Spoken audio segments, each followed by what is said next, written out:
अंतिम यही रात भारी। बस एक रात की अब कहानी है सारी।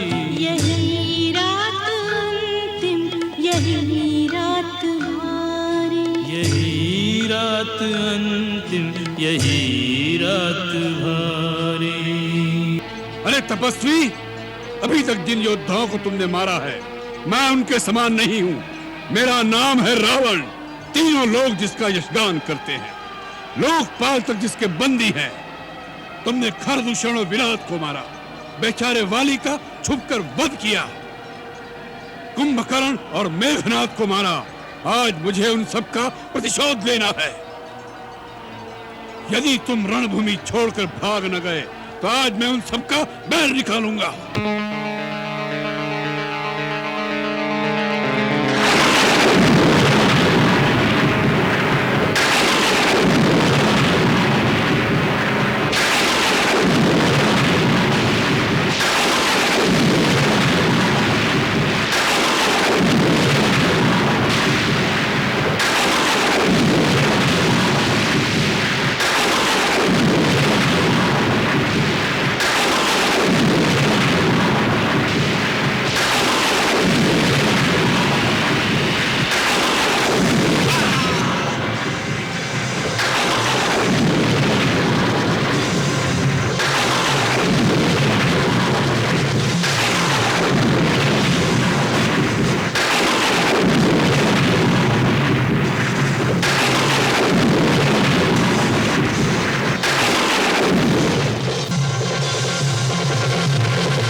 आज यदि सूर्यास्त के समय युद्ध विराम न होता तो दोनों भाइयों के शव आज रणभूमि में पड़े होते। सारथी से पता चला कि आज युद्ध में एक समय आप मूर्छित हो गए थे। देखो महारानी मंदोदरी, दो प्रतिद्वंदियों के बीच जब युद्ध होता है तब विजय एक की ही होती है। इसलिए जो युद्ध में जाए उसे मूर्छा तो क्या, मृत्यु के लिए भी तैयार होकर जाना चाहिए। जो मरने से डरेगा वो युद्ध नहीं करेगा, जो युद्ध नहीं करेगा वो कभी विजय प्राप्त नहीं कर सकता। सो जिसे विजय की कामना हो वो हंसते हंसते मृत्यु को गले लगाने के लिए तैयार होकर रणभूमि में जाए। जीवन और मृत्यु दोनों को खेल समझकर हंसते हंसते उसे खेलना चाहिए। आपने कहा कि युद्ध में विजय केवल एक की ही होती है, परंतु ऐसा भी हो सकता है कि दोनों में से किसी की भी पराजय न हो, तब तो दोनों ही विजयी कहलाएंगे। युद्ध को अधूरा छोड़कर? नहीं, संधि करके। फिर वही बात मंदोदरी, कभी कभी हमें ऐसा लगता है कि तुम रावण की पत्नी कहलाने योग्य नहीं हो। तुम्हारे अंदर वीरता की एक झलक तक नहीं दिखाई देती। वीरता वीरता नाथ, इस एक शब्द को ओढ़ लेने से मनुष्य के गलत कार्यों को आदर और सम्मान नहीं मिल जाता। अत्याचार तो अत्याचार ही रहता है, चाहे कितनी ही बड़ी वीरता से क्यों न किया गया हो। यदि प्राणी धर्म के लिए लड़े तो वो दोनों अवस्थाओं में वीर कहलाता है, चाहे वो जीते या मर जाए। परंतु यदि प्राणी अधर्म के लिए लड़ता है तो यदि वो जीते तब भी अत्याचारी कहलाता है, और यदि वो मर जाए तो लोग कहते हैं कि उसे अपने किए का दंड मिल गया। उसकी सराहना कोई नहीं करता। तुम कहना क्या चाहती हो? मैं आपसे कुछ नहीं कहना चाहती स्वामी, केवल आपसे पूछना चाहती हूँ। क्या? कि आप ये युद्ध किसके लिए कर रहे हैं? विजय के लिए। विजय के लिए? उस विजय से क्या लाभ होगा आपको? यश और कीर्ति। यश और कीर्ति? उस यश और कीर्ति की गाथा कौन गाएगा? हाँ, मैं आपसे पूछती हूँ कि राक्षस जाति का विध्वंस हो जाने पर आपकी विजय पताका उठाकर आपके पीछे पीछे कौन चलेगा? आपकी विजय का उत्सव मनाने वाला बचा है कोई? आपके पुत्र, आपके भाई, आपके नाती, आपके मित्र, कहाँ गए वो सब लोग जिनके लिए मनुष्य बड़े से बड़े पराक्रम करता है? हाँ, आपकी विजय का उत्सव मनाने के लिए केवल एक आप और एक मैं, दो भूतों की तरह विधवाओं से भरी सुनसान लंका में नाचते फिरेंगे। क्या इसी विजय के लिए अपनी जान की बाजी लगा लेने वाले हैं आप? ये बुद्धिमानी नहीं है स्वामी। मंदोदरी! हाँ नाथ, इसीलिए मैं कह रही हूँ कि अब भी समय है। जितने लोग बच गए हैं उन्हें बचा लीजिए और धर्म का मार्ग अपना लीजिए। मैं अपने सुहाग की भिक्षा मांगती हूँ आपसे स्वामी। मंदोदरी, तुम स्वार्थवश ये परामर्श दे रही हो। तुम्हें अपने सुहाग की चिंता है, अपने पति के यश की चिंता नहीं। शास्त्र कहते हैं जिसकी कीर्ति मर गई वह मनुष्य मर गया समझो। महारानी मंदोदरी, रावण मरकर भी कभी नहीं मरेगा। उसका नाम उसकी कीर्ति के साथ सदा जीवित रहेगा, जीवित।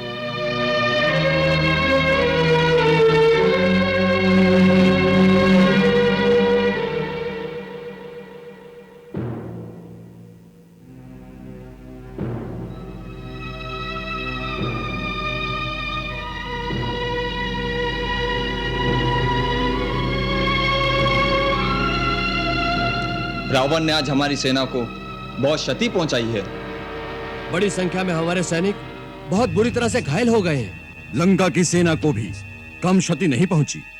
रावण भी 2 बार मूर्छित हो गया। एक बार तो उसे भी युद्ध भूमि से भागना पड़ा, जिससे उसकी सेना का भी मनोबल टूटने लगा था। ये तो उसके सारथी की भूल थी। देखा नहीं, थोड़े ही समय पश्चात ही वह पूरे साहस के साथ फिर मैदान में आ गया। उसके पश्चात तो उसने चारों ओर त्राही त्राही मचा दी। श्री राम प्रभु का शरीर भी अपने मायावी अस्त्रों से शित विशित कर डाला। कल का युद्ध आज के युद्ध से भीषण होगा। संभव है कल का युद्ध ही अंतिम युद्ध होगा। निश्चय ही अंतिम युद्ध होगा। अब रावण की ओर से लड़ने वाला रह ही कौन गया है? 2-4 सेना नायक और अकेला रावण। आप चिंता न करें महाराज, हमारी विजय निश्चित है। अंतिम विजय हमारी ही होगी।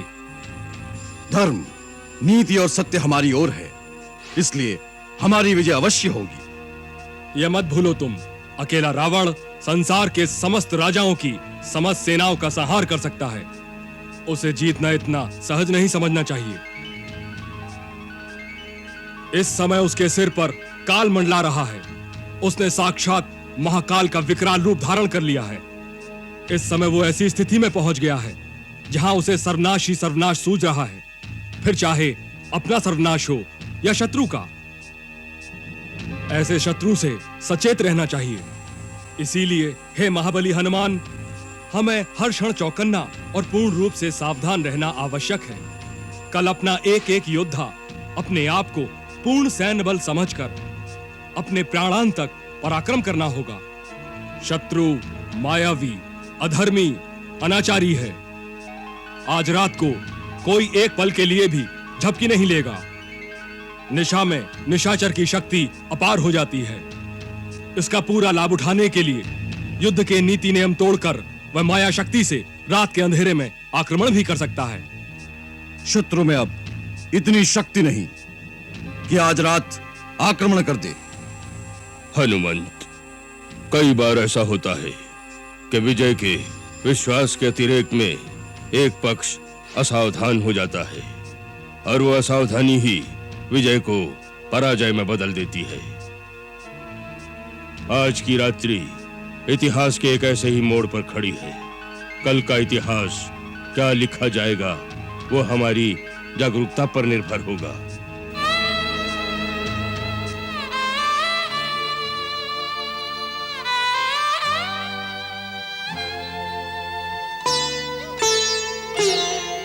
यही रात अंतिम, यही रात भारी,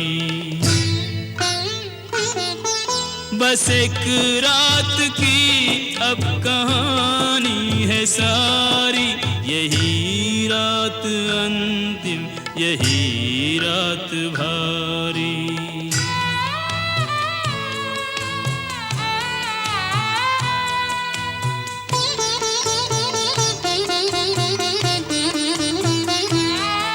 नहीं बंधु बांधव न कोई सहायक, अकेला है लंका में लंका का नायक। सभी रत्न बहुमूल्य रण में गंवाए, लगे घाव ऐसे के भर भी न पाए। दशानन इसी सोच में जागता है कि जो हो रहा उसका परिणाम क्या है। ये बाजी अभी तक न जीती न हारी। यही रात अंतिम, यही रात भारी। यही रात अंतिम, यही रात भारी।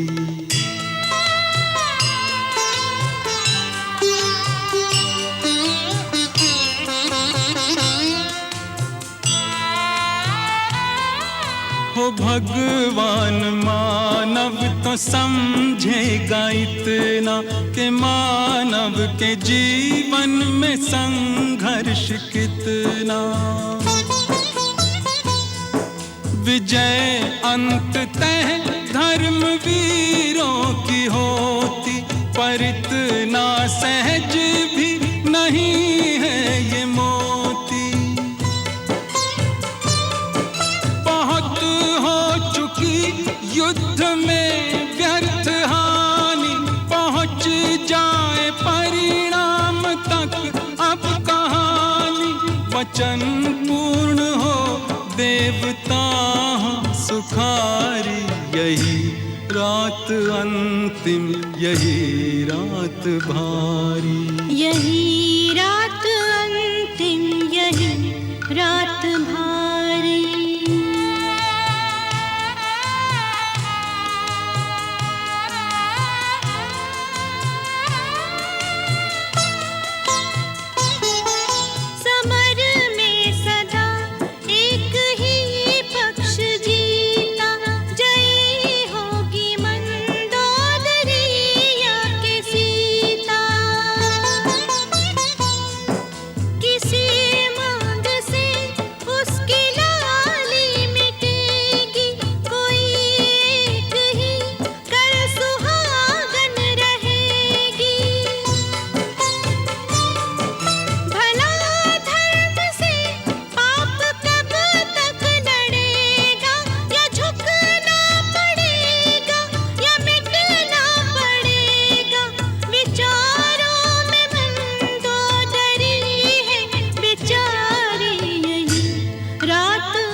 रात अंतिम यही रात भारी। बस एक रात की अब कहानी है सारी।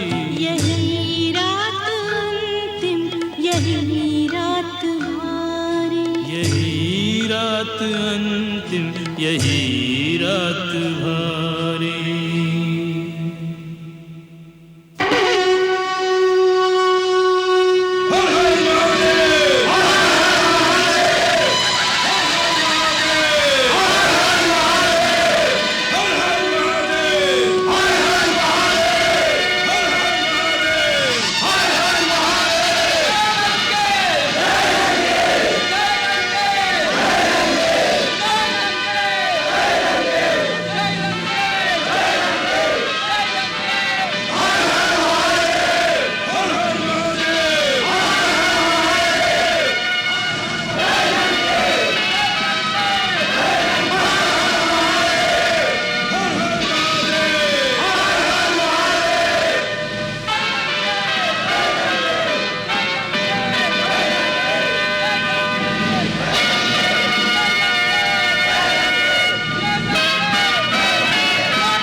आज सूर्यास्त तक युद्ध का निर्णय हो जाएगा।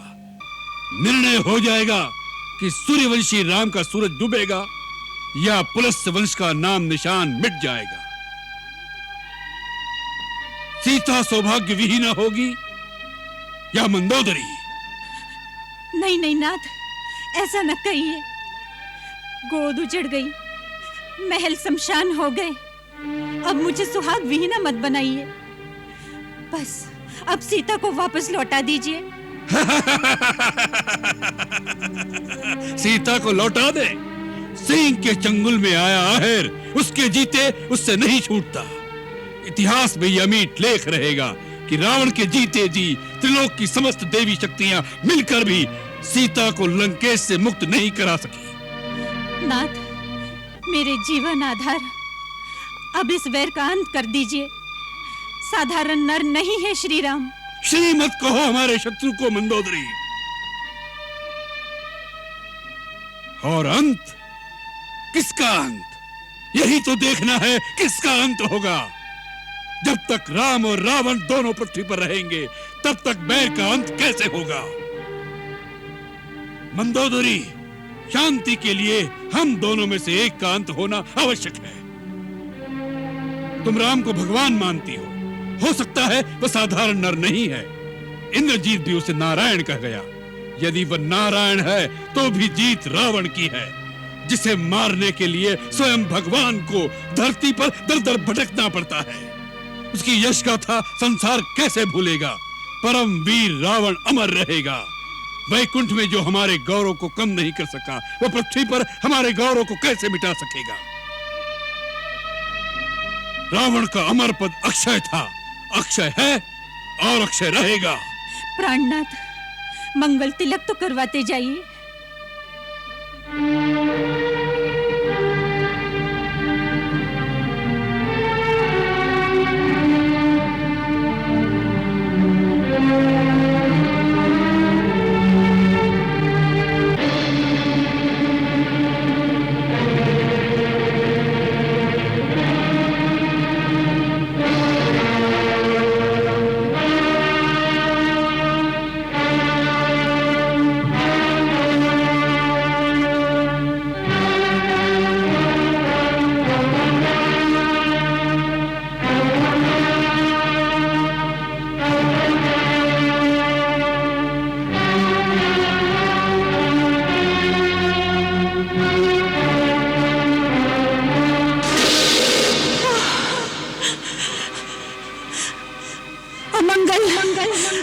अपशकुन! कोई अमंगल, कोई अपशकुन रावण के पद की बाधा नहीं बन सकता, नहीं बन सकता मंदोदरी, नहीं बन सकता।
हे महाकाल, मैं जानता हूं कि इन अपशकुनों द्वारा तुम मुझे डरा रहे हो, जिससे मैं अपनी हार मानकर राम के चरणों में झुक जाऊं, क्योंकि राम तुम्हारे सामने हर समय हाथ बांधे सहायता के लिए गिड़गिड़ाता रहता है। इसलिए तुम मेरी उपेक्षा करके राम का साथ देना चाहते हो।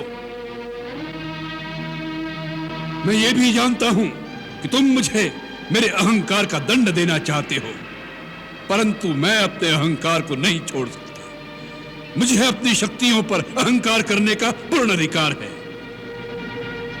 यह शक्तियां मुझे कोई दान में प्रदान नहीं हुई। मेरी कठोर तपस्या के उपलक्ष्य में कर्म के विधान के अनुसार तुम मुझे वह शक्तियां प्रदान करने के लिए विवश थे। मैंने अपने बाहुबल से वह शक्तियां प्राप्त की हैं, इसलिए मैंने उन पर अहंकार किया है। जब भी कोई अपूर्व शक्ति प्राप्त कर लेता है तो तुम्हारी माया ही उसे शक्ति के मद में पागल बना देती है। शक्ति का मद तो तुम्हारे देवता भी सहन नहीं कर सकते, उन्हें भी अहंकार आ जाता है। यही अवस्था मेरी है। शक्तियां पाई, उनसे अहंकार हुआ और उस अहंकार और शक्ति का मद सहन नहीं कर सका। उन शक्तियों के मद में दूसरों पर अत्याचार भी किए। धर्म को छोड़कर अधर्म के मार्ग पर चला हूं तो उसका दंड भी भोगना पड़ेगा, परंतु रावण दंड भी उसी गर्व के साथ भोगेगा जिस दर्प से उसने उस शक्तियों का भोग किया है। रावण मिट जाएगा परंतु झुकेगा नहीं। त्रिलोकेश्वर, जिस राम का तुम साथ दे रहे हो वह राम भी देख लेगा कि रावण के साथ युद्ध करना कितना दुष्कर कार्य है। यदि जीवित रहा तो आज आकर फिर तुम्हारे दर्शन करूंगा।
देवराज, ये संग्राम बराबरी का नहीं है। श्री रघुनाथ नंगे पांव भूमि पर चल रहे हैं, जबकि रावण अपने दिग्विजयी अक्षय रथ पर सवार होकर युद्ध कर रहा है। ब्रह्मा और महादेव से प्राप्त शक्तियों के बल पर वो चारों ओर त्राही त्राही मचा रहा है। देवो, इसका कोई उपाय नहीं है? उपाय है। कल्याणमस्तु।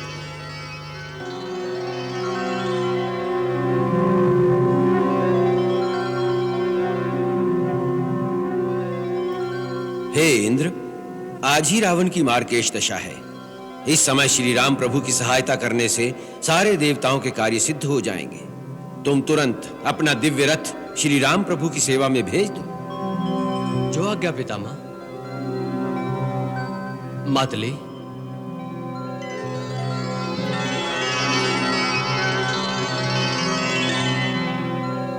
आज्ञा देवराज। मातली, तुम इसी समय हमारे इस दिव्य स्वर्णिम रथ को लेकर सम्रांगण में श्री राम की सेवा में पहुंचो। उनसे कहना कि पितामह श्री ब्रह्मा के आदेश से इंद्र ने अपना रथ आपकी सेवा में भेजा है, जो रावण के साथ मायावी युद्ध के समय आपके लिए सहायक और उपयोगी होगा। जो आज्ञा। परम मनोहर दिव्य रथ सुरपति दियो पठाए, रथ को लेकर मातली रहो धरा पर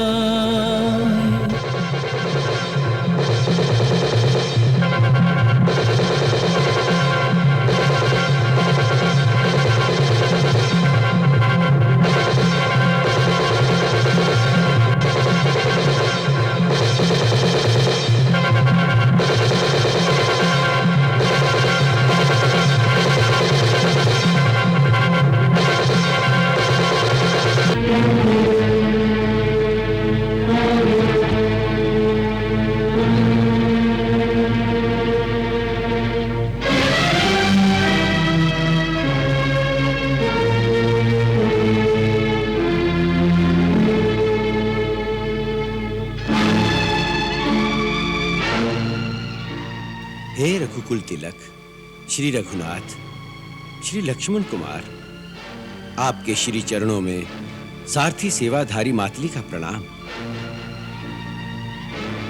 प्रणाम। प्रभु, मैं मातली नामधारी देवराज इंद्र का सारथी हूं।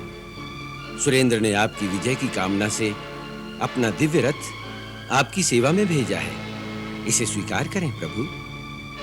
परंतु हमने तो देवराज इंद्र से कोई सहायता नहीं मांगी। हे नाथ, देवराज ने यह रथ पितामह श्री ब्रह्मा जी की आज्ञा से भेजा है।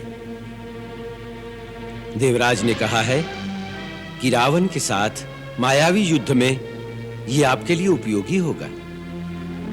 सावधान भैया, युद्ध क्षेत्र में अचानक किसी पर विश्वास निरापद नहीं। शत्रु विकट छल कपट करने में सिद्धहस्त है। श्री लक्ष्मण कुमार की सतर्कता सराहनीय है। आपके संदेह निवारणार्थ मैं इस रथ का विशिष्ट वर्णन सुनाता हूं, जो केवल देवलोकवासियों को ही विदित है। हे रघुवंशमणि, त्रिपुरारी श्री ब्रह्मा जी द्वारा निर्मित यह दिव्य रथ है। इसमें 7 कुलगिरियों का बल है। अष्टमहानाग, वासुकी, अनंत, दक्ष, शंखपाल, गुलकी, पद्य, महापद्य और कारकोटक इस रथ की रास की रस्सियों में अदृश्य विद्यमान है। नक्षत्रों रूपी रत्न से ये रथ अलंकृत है। इसमें इंद्र का महान धनुष, अग्नि समान तेजस्वी कवच, कल्याणमयी उज्जवल शक्ति वाले बाण हैं। यह आवश्यकता अनुसार घट और बढ़ सकता है। आपके बाणों की गति से चल सकता है। यह दिव्य रथ सागर की लहरों पर, अग्नि की शिखाओं पर निर्विघ्न दौड़ सकता है।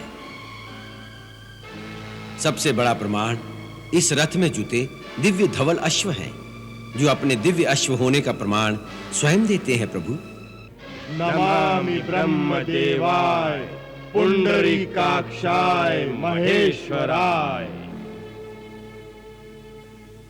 युद्ध क्षेत्र में इसका सदुपयोग करके इसे धन्य करें प्रभु। सुराधिपति ने आपकी सेवा का अवसर देकर मुझे धन्य कर दिया।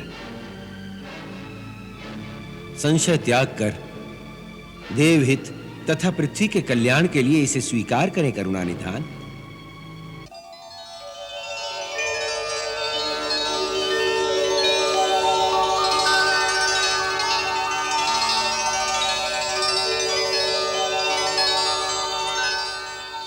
प्रभु, संकोच त्याग कर इसका सदुपयोग करें। इसी में सबका हित है, सबका कल्याण है। पितामह ब्रह्मा जी, देवराज सुरेंद्र एवं समस्त देवताओं को हमारा शत शत प्रणाम और सादर धन्यवाद। देव मनोरथ सफल हूँ, मन ले यही विचार, कर प्रदक्षिणा राम ने रथ कीन्हा स्वीकार।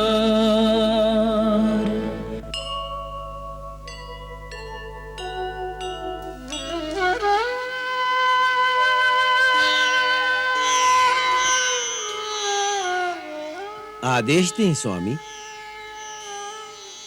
मातली, शत्रु कैसी भी अनीति का मार्ग अपनाए, तुम हमारे संकेत देखकर ही कार्य करना। हे पुरुषोत्तम, आपका अभिप्राय, अश्वों की गति, शत्रु की चाल, उसका फलाफल, हर बात पर विचार किए बिना यदि कुछ करूं तो मेरी सारथी विद्या व्यर्थ है। सारथी के लिए इन सब बातों का ध्यान रखना आवश्यक है। आप निश्चिंत रहें प्रभु। शत्रु का कोई भी रथ इस रथ की गति का सामना नहीं कर सकेगा। अब हमारे रथ को युद्ध क्षेत्र के बीच में ले चलो। ऐसी आज्ञा प्रभु। जय श्री गणेश।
महोदर, इस वनवासी के पास ऐसा रथ कहां से आया?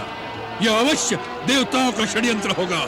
हाँ महाराज, इस रथ को मैं भली भांति जानता हूँ। यह स्वयं देवराज इंद्र का रथ है। इंद्र का यह साहस कि हमारे विमुख होकर वह राम की सहायता करता है। इंद्र, राम से निपटने के पश्चात तुम्हारे साथ भी लेखा चुकाना पड़ेगा।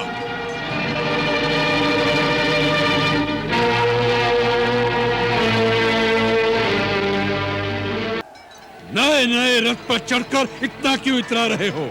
रावण के सामने आए हो तो शीश झुका कर आओ। तो इससे पहले यदि शीश झुका कर आ जाता तो कदापि तेरे बच जाने की संभावना हो सकती थी, परंतु अब तो तेरा शीश काटना ही अनिवार्य हो गया है। अरे तपस्वी, अभी तक जिन योद्धाओं को तुमने मारा है, मैं उनके समान नहीं हूं। मेरा नाम है रावण। तीनों लोग जिसका यशगान करते हैं, लोकपाल तक जिसके बंदी हैं। तुमने खरदूषण और विराट को मारा, बेचारे वाली का छुपकर वध किया, कुंभकर्ण और मेघनाथ को मारा। आज मुझे उन सब का प्रतिशोध लेना है। यदि तुम रणभूमि छोड़कर भाग न गए तो आज मैं उन सब का बैर निकालूंगा। ये मत भूलना कि आज रावण से सामना है, रावण से।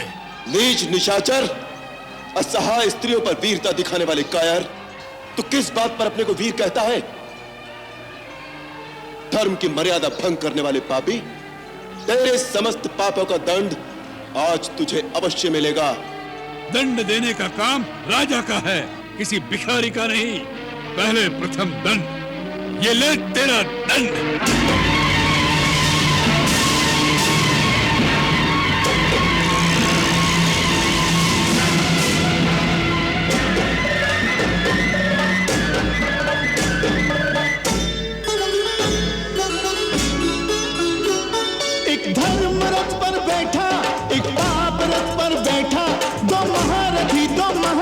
संग्राम करते हैं, अंतिम चरण में युद्ध रावण राम करते हैं। अंतिम चरण में युद्ध रावण राम करते हैं। युद्धम युद्धम युद्धम महायुद्धम। एक धर्म रथ पर बैठा, एक पाप रथ पर बैठा, दो महारथी दो महाबली संग्राम करते हैं। अंतिम चरण में युद्ध रावण राम करते हैं। अंतिम चरण में युद्ध रावण राम करते हैं।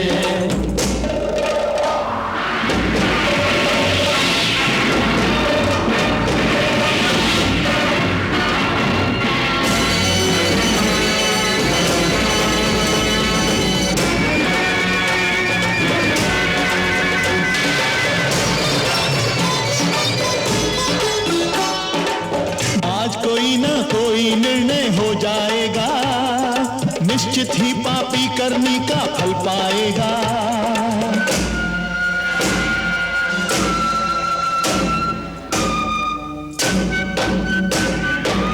भर जाता है जब पापों का घड़ा, पापी को दिखे बस काल खड़ा। पापी को दिखे बस काल खड़ा। एक धर्म रथ पर बैठा, एक पाप रथ पर बैठा, दो महारथी आकाश में संग्राम करते हैं। अंतिम चरण में युद्ध रावण राम करते हैं। अंतिम चरण में युद्ध रावण राम करते हैं। युद्धम युद्धम युद्धम महायुद्धम।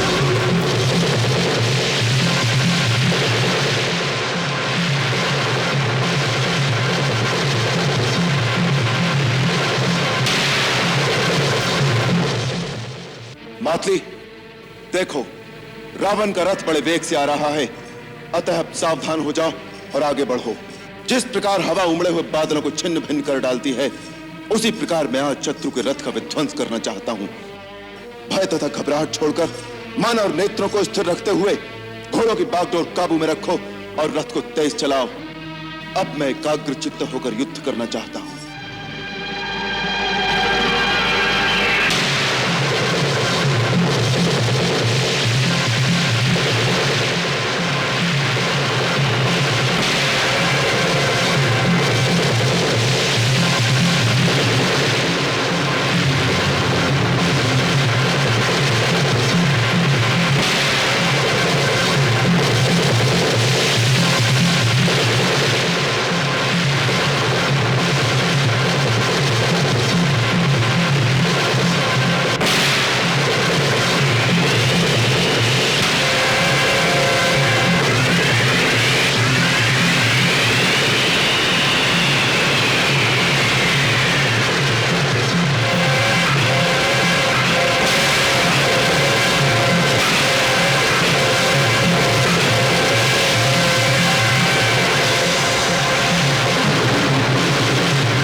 रघुनाथ के अमोद बाण निष्फल हो रहे हैं। नहीं देवेंद्र, रघुवीर के बाण निष्फल नहीं हो रहे।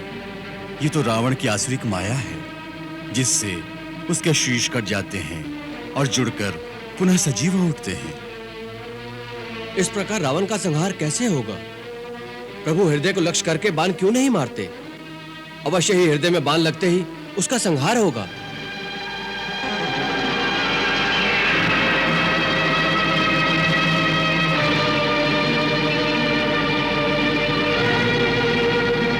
हे देवराज इंद्र, ये एक गूढ़ रहस्य है।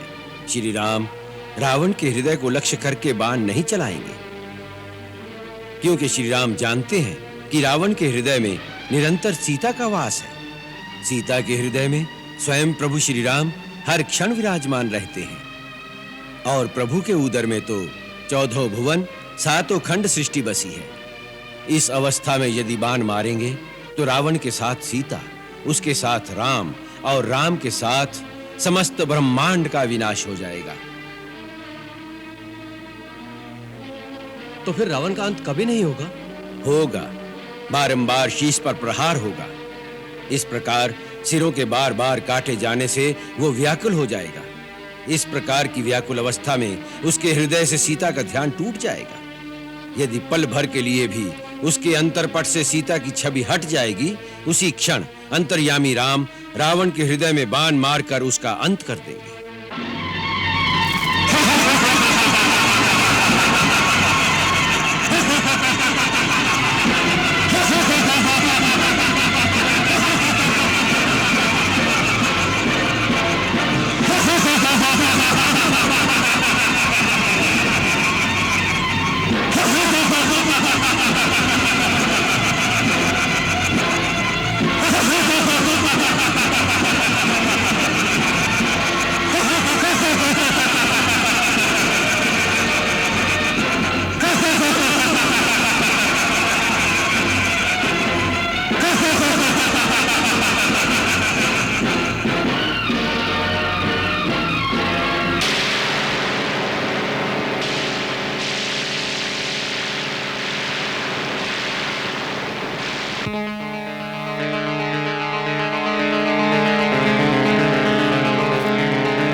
प्रभु, ब्रह्मा जी के वरदान से दशानन की नाभि में अमृत है। कुंडलाकृति से युक्त अमृत तत्व का मूल है वो। उसके प्रभाव से एक शीश कटते ही दूसरा शीश उत्पन्न हो जाता है। प्रभु, आप पहले आग्नेय शस्त्र का उपयोग करके नाभि विवर के मूल का अमृत सुखा दीजिए, तभी उसका अंत हो सकेगा। विभीषण, जब तक तू जीवित रहेगा राक्षस जाति का विनाश होते ही रहेगा।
इस राक्षस का वध करने के लिए ब्रह्मास्त्र का प्रयोग कीजिए। देवताओं ने जो इसके विनाश का समय बताया था, अब वो आ पहुंचा है प्रभु।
सुनिए, तीनों लोग आपकी जय जयकार कर रहे हैं कि रावण पर राम की विजय हुई।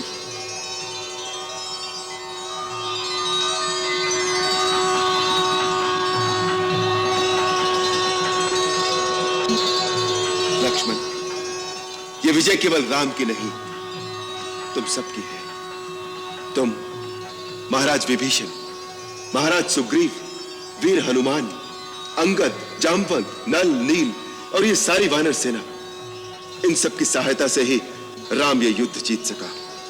ये जीत तुम सबकी है। प्रभु, अपने सेवकों की बड़ाई करना आपकी महानता है। अन्यथा तीनों लोकों में कोई ऐसा योद्धा नहीं है जो युद्ध में आपके सामने ठहर सके। रावण देवताओं से भी परास्त नहीं हो सकता था। आज आपने वो सिद्ध कर दिया जो सब कहते हैं कि आप कोई साधारण मानव नहीं है। प्रभु, आपको शत शत प्रणाम। धन्य हैं आप।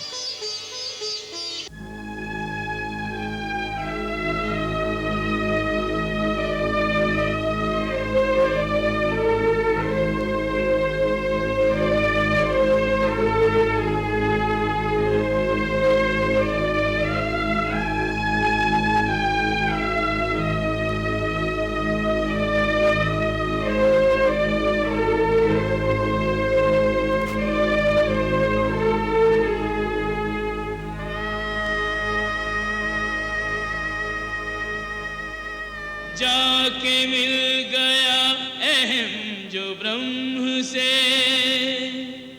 भेद जीव ब्रह्म का मिटा गया। आ गया सिमट के बिंदु सिंधु में, तेज तेज पुंज में समा गया।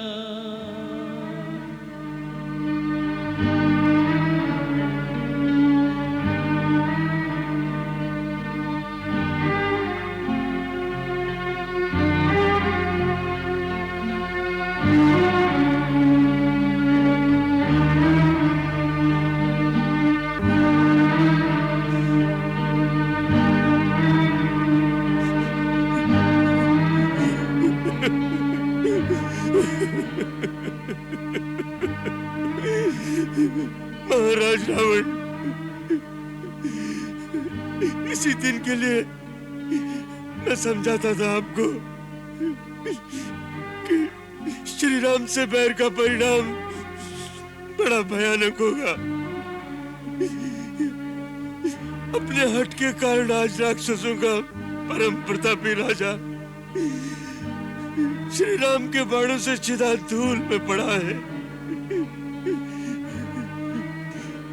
आज सारी लंका शमशान हो गई है। सारी लंका शमशान हो गई है। भैया, भैया आप असुरों में सिंह के समान थे, किंतु आज वैभवशाली सोने की लंका का अधीश्वर धरती पर एक अनाथ की तरह पड़ा है। भैया, श्री राम से बैर की प्रचंड आंधी ने रावण जैसे विराट वृक्ष को स्वजनों परिजनों सहित मूल से उखाड़ फेंका है। आज आपके बिना सारी लंका अनाथ हो गई है। सारी लंका अनाथ हो गई है भैया, सारी लंका अनाथ हो गई है।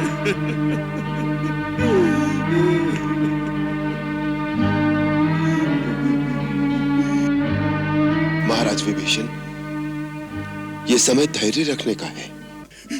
भैया, भैया मुझे क्षमा कर दो, मुझे क्षमा कर दो भैया।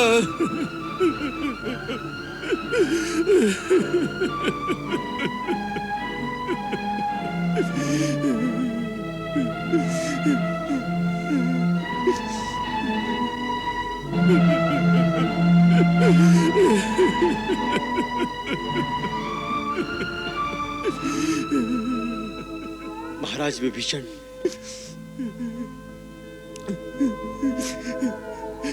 लक्ष्मण भाई, आज सारी लंका उजड़ गई, उजड़ गई सारी लंका। पुलस्त परिवार निराधार हो गया। हे वीरवर, एक बाण अपने तरकश से निकालकर मेरे कलंकित जीवन का भी अंत कर दो। आज अपना जीवन मुझे शूल के समान चुभ रहा है, चुभ रहा है। विभीषण जी, मैं आपकी वेदना को समझता हूं। अब पुलस्त वंश का नाम चलाने के लिए धैर्य धारण करके इस होनी को तो सहना ही पड़ेगा। नहीं वीरवर लक्ष्मण, आज मुझे सारा संसार निसार लग रहा है।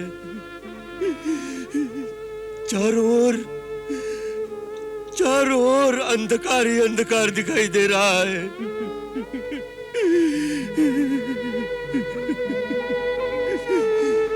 महाराज विभीषण, मित्र, आप स्वयं परम ज्ञानी हैं। जो योद्धा अपनी महत्वाकांक्षा और अभ्युदय के लिए युद्ध में प्रवृत्त होता है, जो किसी लक्ष्य के लिए युद्ध क्षेत्र में वीर गति प्राप्त करता है, उसके लिए कदापि शोक नहीं करना चाहिए। लंकाधिपति ने अपनी आन के लिए, असुर जाति का गौरव रखने के लिए जो गति पाई है, वो पूर्वकालीन महापुरुषों की बताई हुई उत्तम गति है। क्षत्रिय वृत्ति का आश्रय लेने वाले पुरुष की यदि रण में मृत्यु हो तो यह उसके लिए बड़े आदर की वस्तु है। यही शास्त्रोक्त सिद्धांत है। अब आप तात्विक बुद्धि का आश्रय लेकर अपने मन का संताप दूर कीजिए और अब आगे जो प्रेत संस्कार आदि करना है उसके संबंध में विचार कीजिए। महाराज सुग्रीव, आज्ञा प्रभु।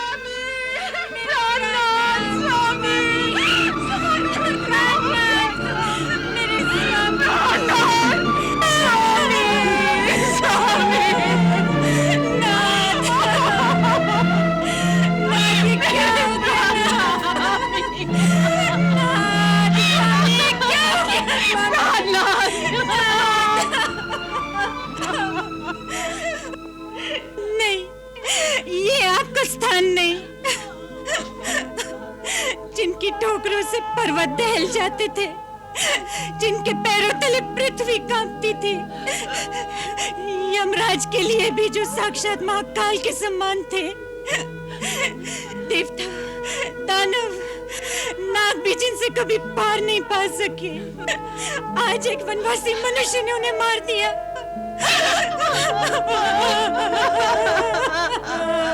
नहीं ना, इस पर कोई विश्वास नहीं करेगा, कोई नहीं करेगा। उठो, उठो नाथ, उठो। स्वामी, विधाता की सारी सृष्टि आपके बस में थी। लोकनाथ भयभीत होकर आपके सामने नतमस्तक हो जाया करते थे, परंतु आपके श्री राम जी से विमुख होने के कारण आपकी ये गति हो गई। आज इस सारे कुल में आपका कोई रोने वाला भी नहीं रह गया। मैं गर्व से सोचा करती थी कि विष्णु और शिव के भांति आपका अंत कभी नहीं हो सकता, परंतु आपने स्वयं श्रीमन नारायण से ही बैर मोल लिया। मैं आपसे सदा कहती थी ना, इनसे बैर न करे, ये कोई साधारण मानव नहीं है, नहीं है। परंतु आपने मेरी एक न मानी। आपको कोई मनुष्य नहीं मार सकता था ना, परंतु एक पतिव्रता सती स्त्री पर हाथ डालने के पाप ने आपको भस्म कर दिया। आज मुझे इन शत्रुओं के बीच अकेला छोड़कर क्यों चले गए नाथ? क्यों चले गए नाथ? मुझे भी अपने साथ ले चलो, अपने साथ ले चलो नाथ।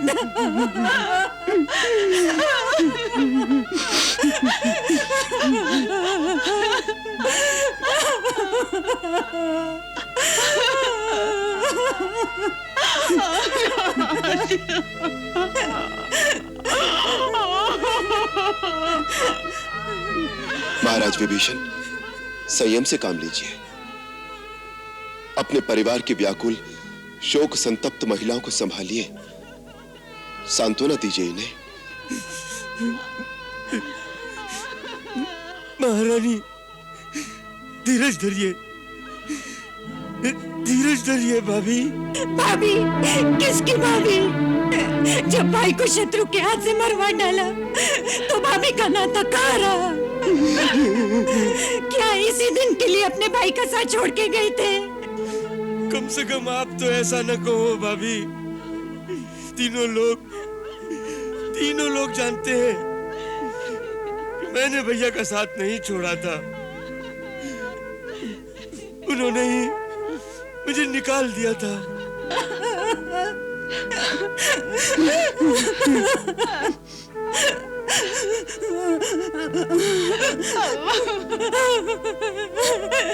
नाथ, सदा अपनी मनमानी करते रहे, कभी मंदोदरी की कोई बात नहीं मानी,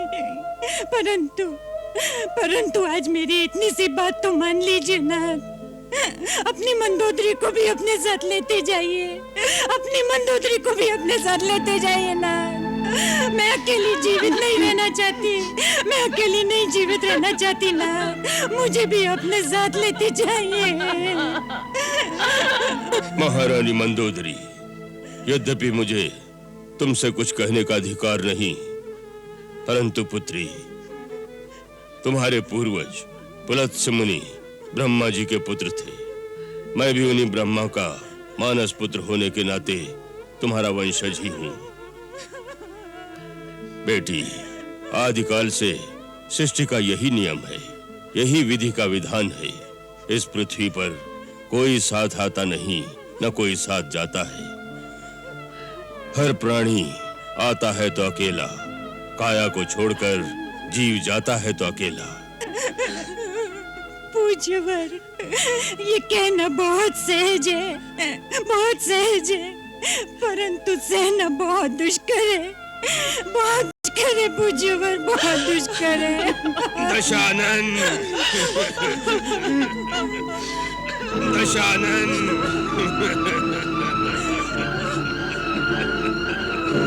वत्स, मेरे बच्चे।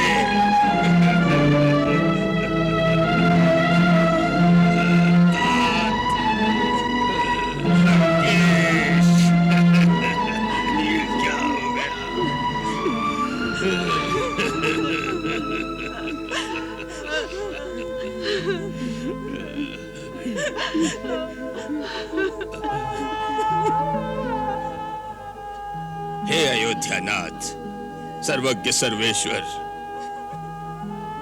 रावण, कुंभकर्ण, विभीषण के अभागे नाना, माल्यवान का सादर प्रणाम स्वीकार करें। प्रति नमस्कार मान्यवर। आपके दर्शन से मैं कृतकृत्य हो गया।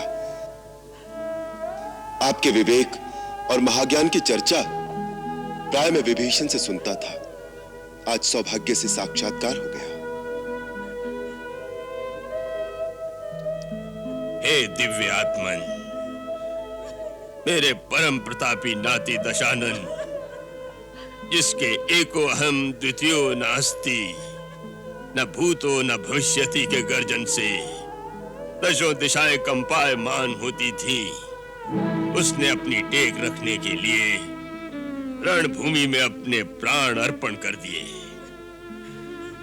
रावण अब केवल इतिहास के पन्नों पर रह गया है, वर्तमान आपका है। आज आप लंका के विजेता हैं।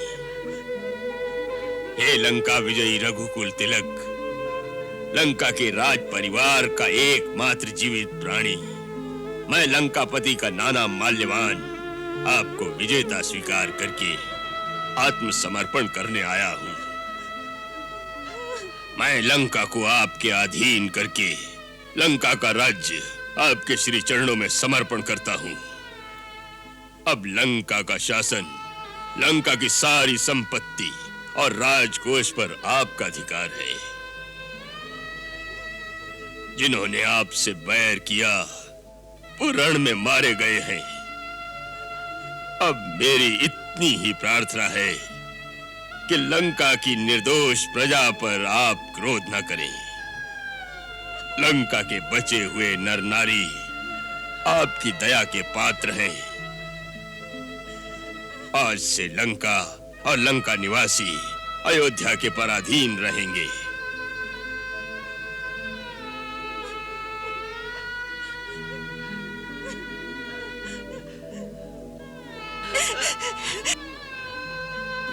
माल्यवान जी, ये धरती आपकी है और आपकी ही रहेगी। किसी की धरती पर बलपूर्वक अधिकार करने का न हमारा धर्म है न हमारी नीति है। हम तो पापियों को दंड देने के लिए ही ये धनुष बाण धारण करते हैं।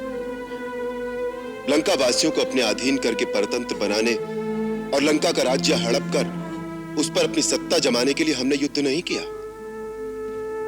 रावण के अधर्म, अनीति और अत्याचार के कारण बाध्य होकर हमें यह युद्ध करना पड़ा। लंका लंकावासियों की है, उस पर लंकावासियों का ही आधिपत्य रहेगा, अयोध्या का नहीं।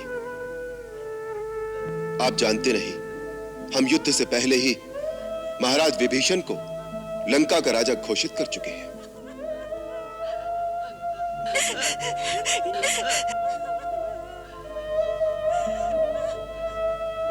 धन्य है रघुवंश मणि, आपकी उदारता धन्य है,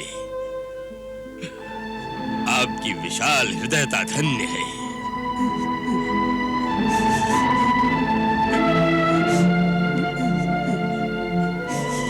महाराज विभीषण, भावना का त्याग कर कर्तव्य का पालन कीजिए।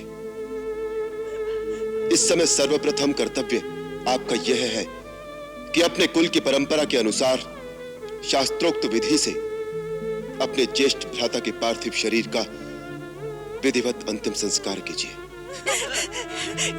महाराज रावण का अंतिम संस्कार उसी पूरे राजोचित सम्मान के साथ किया जाना चाहिए जिसके वो अधिकारी है। माल्यवान जी, महाराज रावण के पार्थिव शरीर को ले जाकर उसकी अंत्येष्टि कराइए। ये कार्य आपको ही करना है।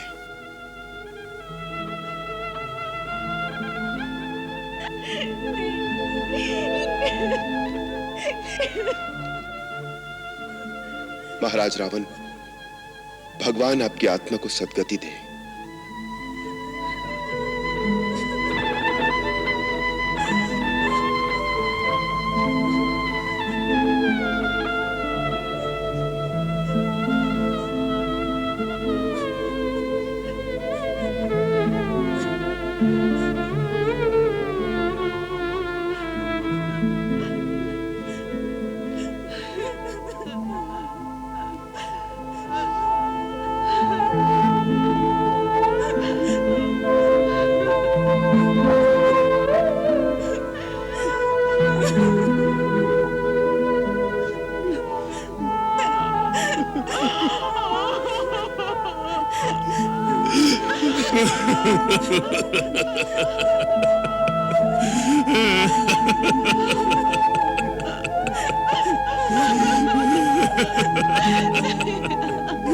ये भी विधि की कैसी विडंबना है। मैं घर का सबसे बड़ा बूढ़ा बैठा हूँ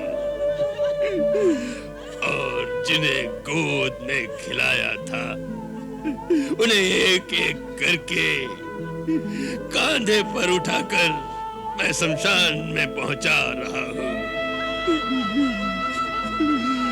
मुझसे बड़ा दुर्भाग्य किसका होगा? किसका होगा? किसका होगा? किसका होगा? यही वो रावण जिसके कारण ईश मनुज तन धारा हो, विजय पाप पर धर्म की होती, जान गया जग सारा हो।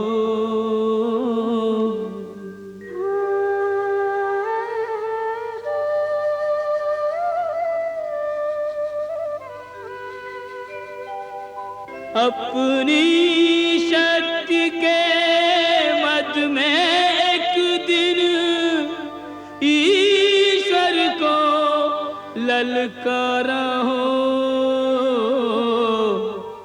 अभिमानी का सर हुआ नीचा अपने कर्मों द्वारा हो।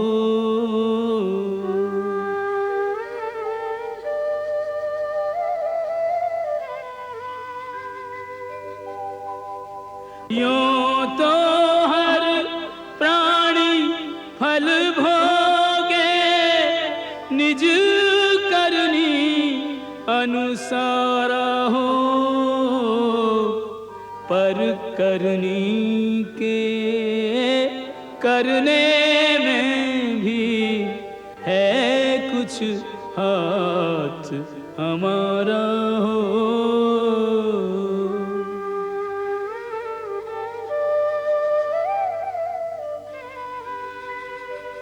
अंत समय एक बार हृदय से जो श्री राम पुकारा हो,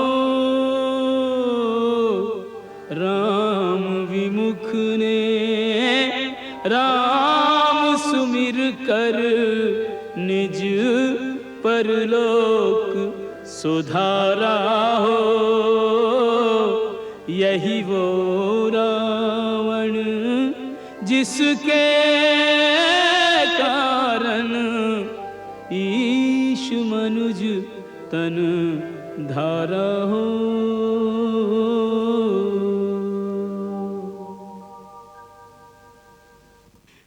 हे महामहिम, हे महाबाहो, मैं सत्य कह रहा हूं।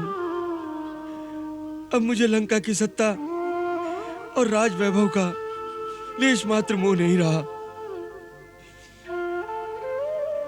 हे करुणा निधान, अपने परम प्रतापी भ्राता असुरेश्वर दशानन के पंच तत्वों को पंच महाभूतों में विलीन कर दिया।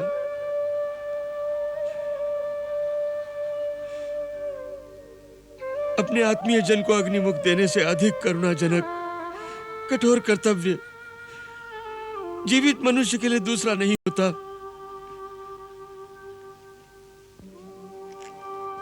जिस भावना के वशीभूत होकर तुम इस समय ये कह रहे हो, उसे स्मशान वैराग्य कहते हैं। परंतु भावना से कर्तव्य महान है। मृत्यु से जीवन और भूत से वर्तमान हमारे कर्मों का आवाहन है मित्र। प्रतिक्षण प्रतिपल परिवर्तन प्रकृति का नियम है। प्राणी मात्र को उसके अधीन होकर कर्म करना ही पड़ता है।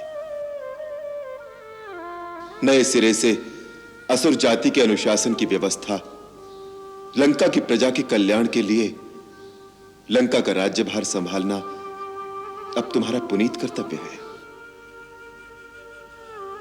एक राजा जाता है, दूसरा राजा सिंहासनारूढ़ होता है, यही परंपरा है। आपको इसका पालन करना है। महाराज सुग्रीव प्रभु, आंजनेय हनुमंत प्रभु, जामवंत अंगद, आप सब लक्ष्मण के साथ लंका जाइए और हमारे मित्र, हमारे सहयोगी विभीषण जी को लंका के राज्य सिंहासन पर आरूढ़ करके रघुकुल के वचनों का पालन कीजिए। हे भक्त वत्सल, अपने वचन के पालन के लिए तो आपको स्वयं चलना चाहिए। मैं पितृदेव के वचनाधीन अभी नगर में प्रवेश नहीं कर सकता, और लक्ष्मण तो राम की ही प्रतिमूर्ति है। ये कार्य उन्हीं के हाथों संपन्न होगा। लक्ष्मण, जिस प्रकार किष्किंधा जाकर तुमने सुग्रीव जी का राजतिलक किया था, उसी प्रकार लंका जाकर विभीषण जी का राज्याभिषेक करो। जो आज्ञा भैया। चलिए विभीषण जी।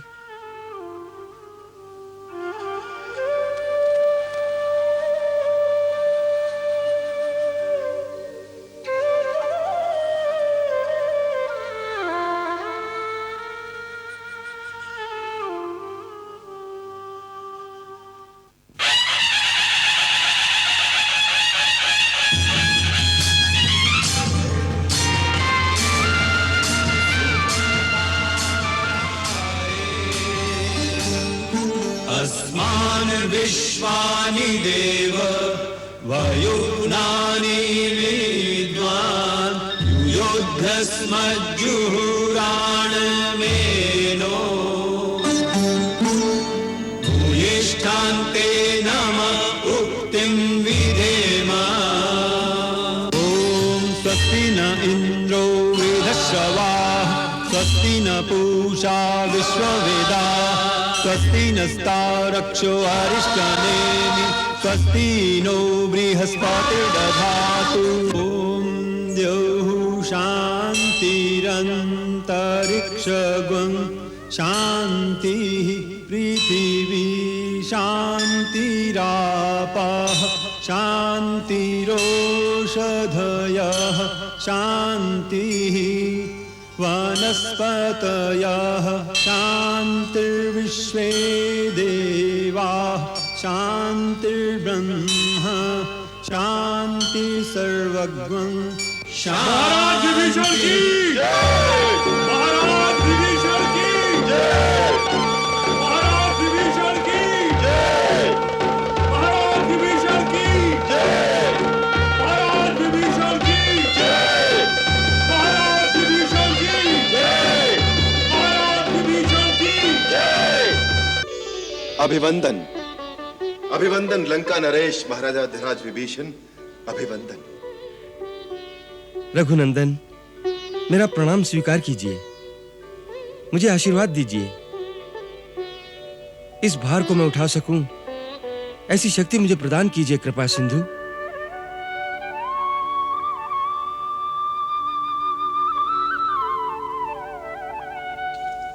महाराज विभीषण, तुम जैसा नीति निपुण, निर्मल, निश्चल राजा आज लंका की प्रजा को प्राप्त हुआ।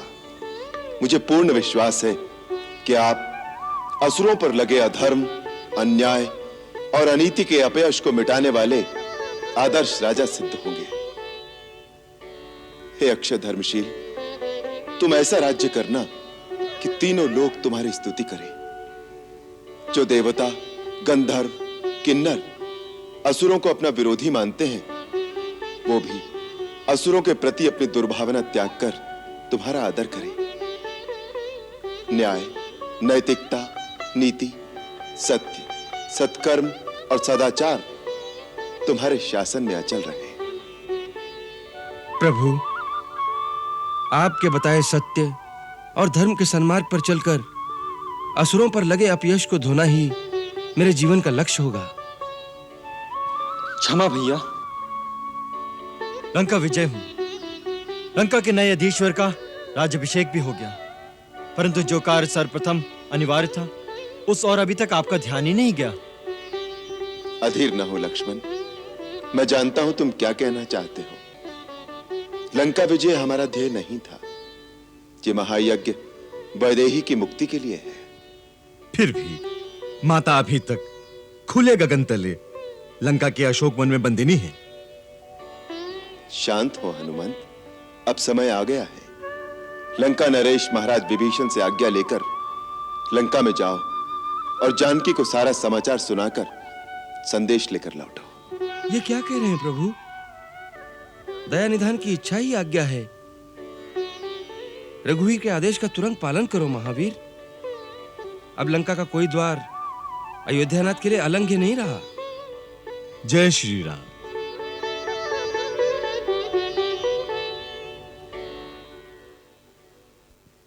जय श्री राम। जय श्री राम।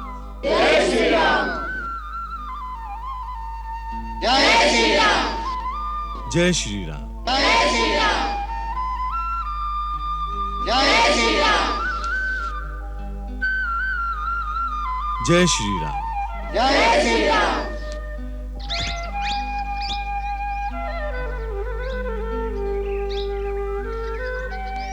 मेरा प्रणाम स्वीकार करो माता।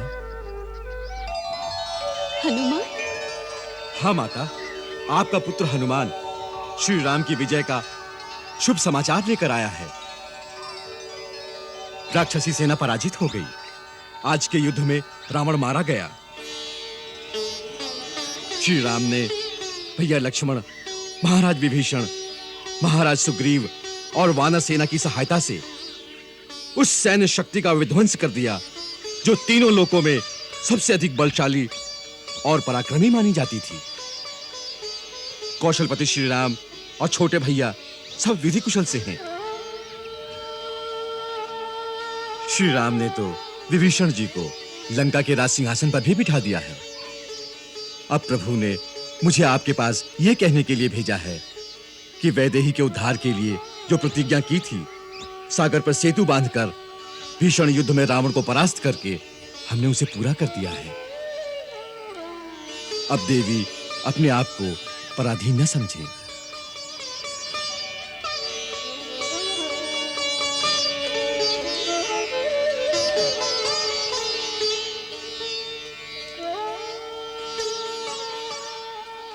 माता, आप इस प्रकार चुप क्यों हैं? आपको मेरी बात पर विश्वास नहीं आया? मुझे आपके चरणों की सौगंध, मैंने सब सत्य कहा है। नगर में रावण की शव यात्रा पर इतना कोलाहल हुआ होगा कि आपको यहां सुनाई नहीं दिया। माता, माता आप कुछ बोलिए ना, मुझसे कुछ भूल हो गई। नहीं वत्स, तुमने बात ही ऐसी सुनाई कि जीवा स्तब्ध हो गई। मुंह से कोई शब्द नहीं निकल पाता। जिससे मैं अपने हृदय की अवस्था बताऊं। तुमने वह शुभ समाचार सुनाए हैं कि तीनों लोकों में ऐसी कोई दुर्लभ वस्तु मुझे नहीं दिखाई देती जो मैं तुम्हें इस आनंद के अवसर पर प्रदान करूं। माता, मेरा सबसे बड़ा उपहार तो आपके आनंद के ये आंसू हैं। इनके सामने संसार के सारे माणिक मोती हेज हैं। मेरी आंखों में अपने स्वामी का विजय दृश्य देखा, इसमें जैसे मुझे संसार का सारा राज्य मिल गया। तुम्हें पायो अखिल जगराजु आजु न संशयम्। रणजीत रिपुदल बंधुजुत पश्यामि रामम नामयम्। सुनु सुत सद्गुण सकल तब हृदय बसहु हनुमंत। सानुकूल कौशलपति रहहु समेत अनंत। मैं इतना ही आशीर्वाद दे सकती हूँ कि समस्त सद्गुण सदा तेरे हृदय में वास करें। रघुनाथ लक्ष्मण सहित सदा तेरे अनुकूल रहे। मैं धन्य हुआ माता, आपके आशीर्वाद से मेरा जन्म सफल हो गया।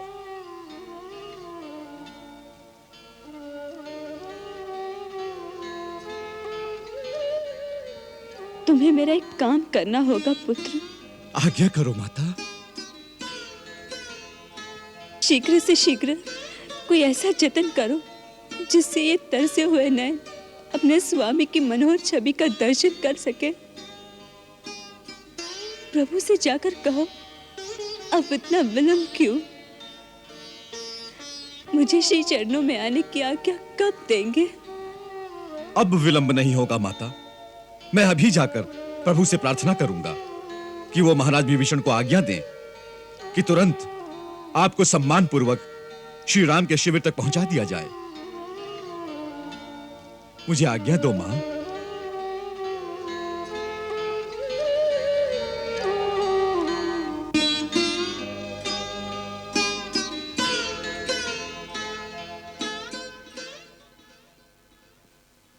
जय श्री राम।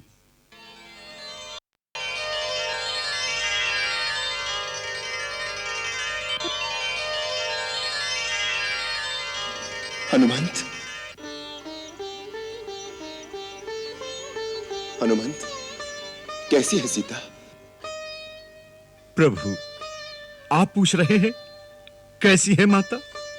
इससे अच्छा था आप पूछते। क्या अभी तक वैदेही देह धारण किए हुए हैं? बाण से बिध होकर जिस प्रकार हिरणी छटपटाती है, जल के बिना जिस प्रकार मीन व्याकुल हो जाती है, उसी प्रकार माता अपने प्राणाधार के दर्शनों को व्याकुल हो रही है।